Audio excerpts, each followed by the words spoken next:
Nehemiah's story begins far from Jerusalem. He wasn't a soldier or a prophet.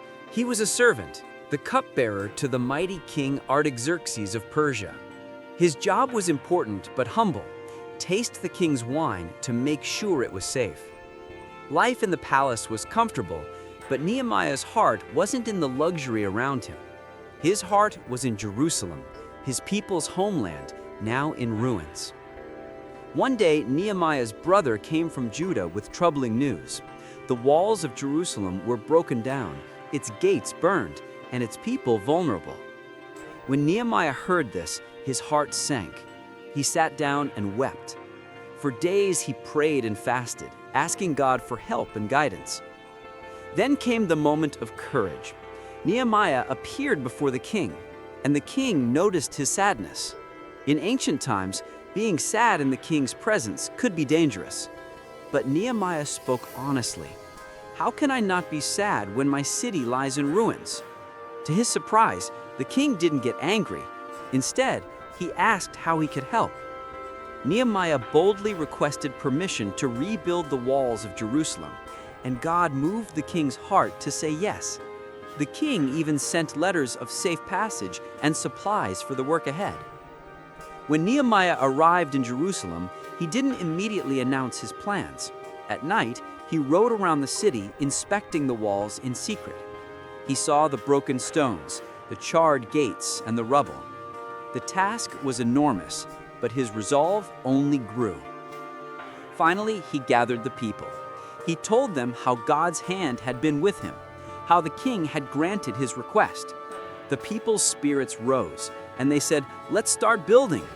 But not everyone was happy. Some local leaders mocked them, saying they would fail. Nehemiah didn't argue. He simply replied that God would give them success and they would keep building. Work began, with families repairing the sections of wall near their own homes. It was hard work under the hot sun, and soon threats came from enemies who didn't want the wall rebuilt. They plotted attacks, hoping to stop the progress.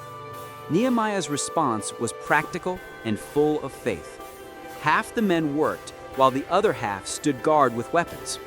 Even the builders kept swords strapped to their sides.